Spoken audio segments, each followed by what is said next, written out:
Good morning students. आज का जो हमारा चैप्टर है सिविक्स में क्लास 10th, चैप्टर का नाम है जेंडर, रिलीजन एंड कास्ट। तो इस टॉपिक के बारे में हम बात करेंगे। तो एक्चुअली देखा गया है कि जो पॉलिटिक्स होती है उसमें ये जो तीनों चीज़ें हैं, जेंडर, रिलीजन एंड कास्ट, इन तीनों का बड़ा ही इम्पोर्टेंस है। ये कहीं ना कहीं पॉलिटिक्स में अपना एक हिस्सेदारी रखती हैं और पॉलिटिक्स इन तीनों ही चीज़ों से प्रभावित होती है। तो सबसे पहले जो हम बात करेंगे यहाँ पे वो हम बात करेंगे जेंडर एंड, सॉरी कास्ट मैंने गलत लिख दिया, यहाँ पे जेंडर एंड पॉलिटिक्स के बारे में बात करेंगे। यहाँ पॉलिटिक्स,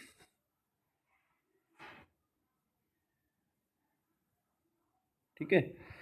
यहाँ पे जेंडर एंड पॉलिटिक्स के बारे में हम बात करेंगे कि जेंडर यानी women and man, women politics को किस तरह से प्रभावित करती है।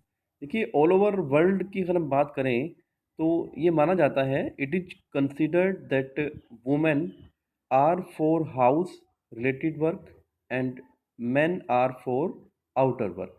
मतलब कि माना जाता है, एक हमारी मेंटेलिटी है ये हमारी, चाहे गलत सोच कह लीजिए, जैसे कि हमारी एंसेंट टाइम से ही हमारी इस तरह की मेंटेलिटी रही है।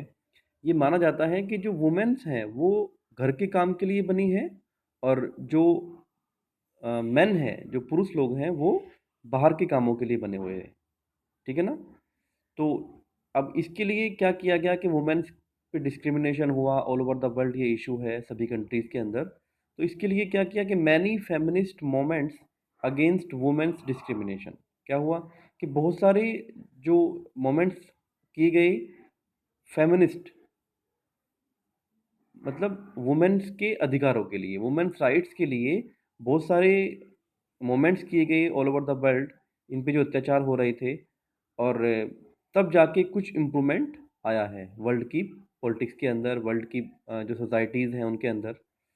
और मैं आपको बताना चाहूँगा कि कुछ कंट्रीज़ हमारे ऐसे हैं, some countries where women are considered as a powerful personality, या हाईलाइटेड किया गया वहाँ पे कि वुमेन पीछे नहीं है। तो ये हमारे जो कंट्री हैं, ये स्वीडन, नॉर्वे, फिनलैंड, ये ऐसे कंट्री हैं जहाँ पे वुमेन्स को बहुत आगे उनको तवज्जो दिया गया है, उनको उनकी बात को माना जाता है, उन्हें हर क्षेत्र में, हर एरियाज में एक अच्छा स्थान दिया गया है। अब हम बात करते हैं इंडियन सोसाइटी। इंडियन जो हमारी भारत का समाज है, वो भारत की जो सोसाइटी है वो कैसी है। तो इंडियन सोसाइटी इज पैट्रियार्कल। कैसी है?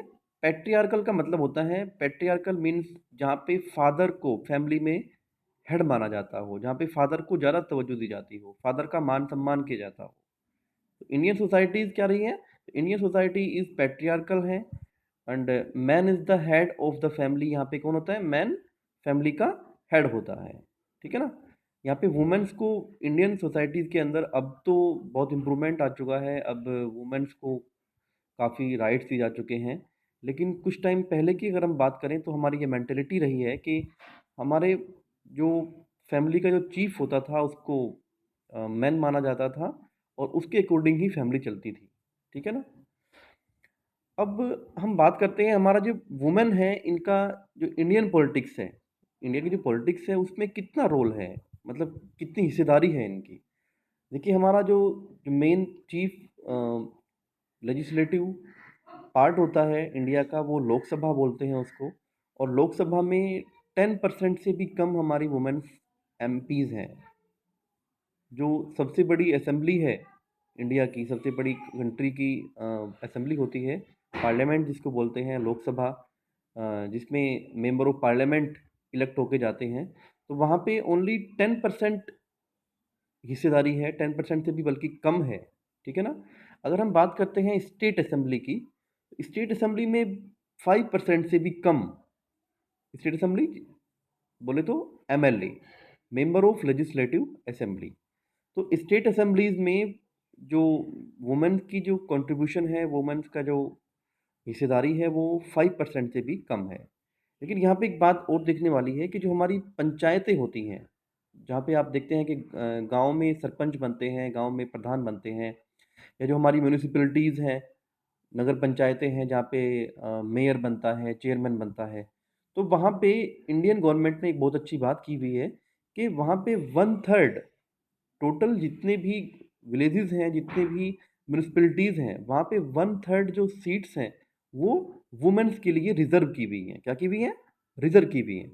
और ये पूरे इंडिया की अगर मैं बात करूँ तो उसमें से 10 lakh all over the India 10 lakh जो वुमेन्स हैं, 10 लाख जो सीट्स हैं, वहाँ पे वुमेन्स हैं। वुमेन्स चाहे वो सरपंच हैं, चाहे वो ग्राम प्रधान हैं, चाहे वो किसी सिटी की चेयरमैन हैं, चाहे वो मेयर हैं, ठीक है ना? तो ये टोटल अगर हम कंट्रीब्यूशन लगाएँ, ये बहुत बड़ा कंट्रीब्यूशन माना जाता है इंडिया के अंदर, ये 10 लाख है। तो यहाँ पे इंडिया ने एक बहुत अच्छा स्टेप लिया हुआ है कि वुमेन को 1/3 सीट रिज़र्व की हुई है इनके लिए कि इनके अलावा कोई और बन ही नहीं पाएगा। ओके? अब हम बात करते हैं कि हमने बात की है जेंडर एंड पॉलिटिक्स की। अब हम बात करते हैं religion and communalism and politics. वहाँ पे हमने बात करी थी, हमारे 3 टॉपिक हैं, जेंडर, रिलीजन एंड कास्ट। एक टॉपिक पे हमने बात कर ली है। अब नेक्स्ट टॉपिक हमारा क्या है? Religion and communalism and politics. देखिए जो जेंडर वाली प्रॉब्लम है वो पूरे वर्ल्ड की प्रॉब्लम थी, है ना? लेकिन जो रिलीजन वाली प्रॉब्लम है ये सब कंट्रीज़ की नहीं है। सब कंट्रीज़ में अलग-अलग रिलीजन के लोग रहते हैं। तो ये प्रॉब्लम सबकी नहीं है, ये हर कंट्री की अलग-अलग प्रॉब्लम है। तो सबसे बड़ी प्रॉब्लम हमारी जो है वो वुमेन वाली है। तो religions problem is not in all over the world, but in India it is spreaded widely. India के अंदर जो है ये जो प्रॉब्लम है ये बहुत बुरी तरह से फैली हुई है। इंडिया का बहुत बुरा हाल है आज की डेट में, अगर हम माने रिलीजन की पॉलिटिक्स को लेकर के। यहाँ पे आज की डेट में जो भी पॉलिटिक्स होती है वो रिलीजन को लेकर की होती है, ठीक है ना? जो लीडर्स होते हैं, पॉलिटिकल लीडर्स होते हैं, वो रिलीजन के नाम पर पे पॉलिटिक्स करते हैं और लोगों को गुमराह करते हैं, लोगों में सिविल वार करवाते हैं, ठीक है ना? और हमारी अगर मैं बात करूँ, हिंदू जो मेन रिलीजन है इंडिया के अंदर वो हिंदू हैं, मुस्लिम हैं, सिख हैं एंड क्रिश्चियन है। हमारे 4 जो मेन हैं, इसमें कुछ लोग मेजॉरिटी में हैं, कुछ लोग जैसे मुस्लिम, सिख और क्रिश्चियंस को इनको माइनॉरिटी में माना जाता है। माइनॉरिटी मतलब जिनकी संख्या बहुत कम होती है, ठीक है ना? उसमें हमारे जो क्रिश्चियंस हैं वो बहुत ही कम हैं। तो रिलीजन्स के बारे में मैं गांधी जी की बात करता हूँ। अकॉर्डिंग टू गांधी जी ने कहा है कि religion can not be separated from politics. उनका मानना था, वो एक बहुत बड़े अनुभवी व्यक्ति हुए हैं और जैसा कि इंडिया की पॉलिटिक्स पे उन्होंने बहुत दिनों तक उनका हिस्सा रहा है, तो उससे वो एक हमें थॉट दे के गए हैं कि जो रिलीजन है, रिलीजन को पॉलिटिक्स से अलग नहीं किया जा सकता। ऐसा हो ही नहीं सकता कि पॉलिटिक्स से रिलीजन अलग हो जाए, धर्म की राजनीति खत्म हो जाए, बिल्कुल ऐसा नहीं होता। ऐसा गांधी जी का मानना था, कभी नहीं हो पाएगी।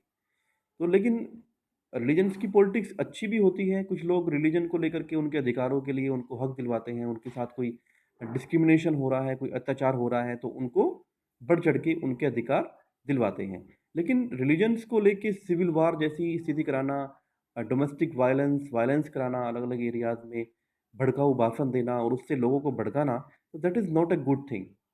आई वांट टू से हियर, ठीक है ना? उसमें कुछ ह्यूमन राइट्स पॉलिटिक्स होती है। ह्यूमन राइट्स पॉलिटिक्स ये अच्छी बात है।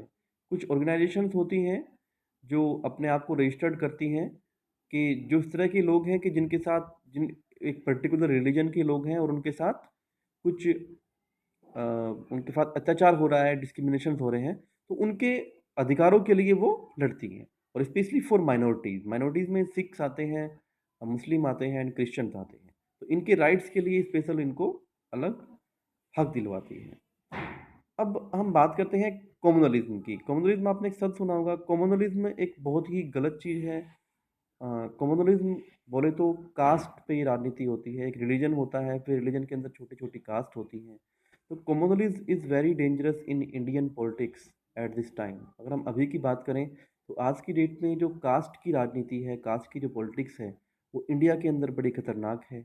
बहुत से लोग क्या करते हैं कि एक पर्टिकुलर एरिया में, है ना, पर्टिकुलर एरिया में अपने अपने कैंडिडेट खड़े करते हैं जहाँ पे जो भी कास्ट ज़्यादा होती है अपना वहाँ पे खड़ा करते हैं, लोगों को कास्ट के नाम पे वोट मांगते हैं। और मैं कहता हूँ होना चाहिए ऐसा, लेकिन उनके अधिकारों के लिए हमें ऐसा करना चाहिए, ठीक है ना? उन्हें अधिकार दिलवाने चाहिए। ये नहीं कि हमने वोट मांगने के टाइम पे हम वहाँ पे आए और दूसरे धर्म और जाति के नाम पे उनको भड़काया और उनसे इकट्ठा किया, जुलूस निकलवाए, दंगे करवाए। तो that should not be good. ये मैं इसको नहीं मानता कि अच्छी चीज़ें हैं, ठीक है ना। तो it should not spreaded as to domestic violence, as causes to domestic violence और सिविल वार। इसका मतलब ये है कि ये होना चाहिए, लेकिन इसके कारण डोमेस्टिक वायलेंस और सिविल वार जैसी स्थिति पैदा नहीं होनी चाहिए। कम्युनलिज्म में कहीं ना कहीं कास्टिज्म से मिलता है।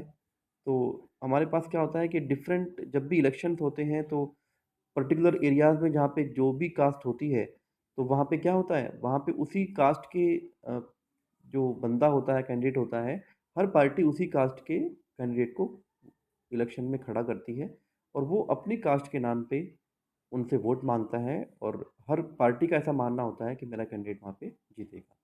उसके साथ साथ क्या होता है जो गलत चीज़ है, different caste groups enter in coalition, और अदर जो कास्ट ग्रुप हैं वो लोगों को क्या कहते हैं कि ये बैकवर्ड क्लासेस हैं, हमारी जो कास्ट है वो बैकवर्ड है, और बैकवर्ड कास्ट के बैकवर्ड क्लासेस के नाम पर लोगों का बंटवारा करते हैं, ठीक है ना।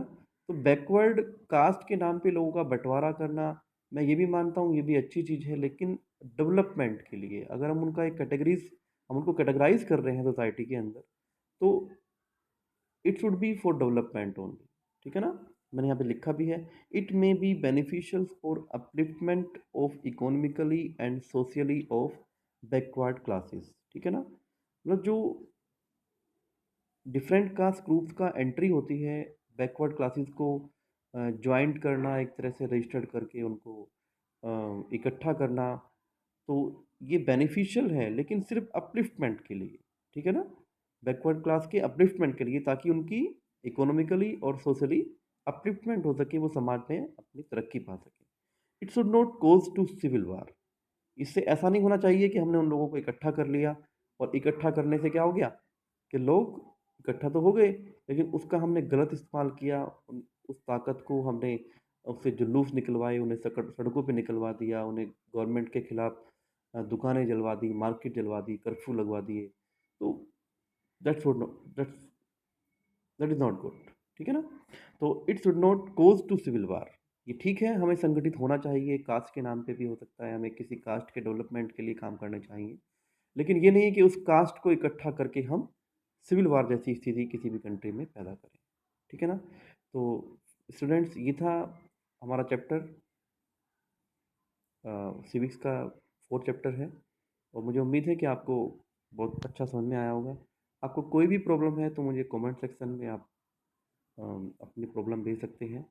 मैं अच्छी अपनी तरफ से ट्राई करूँगा कि आपकी प्रॉब्लम को सोल्व कर सकूँ, ठीक है। तो ठीक है, अगली वीडियो में फिर मिलते हैं, तब तक के लिए जय हिंद, जय भारत।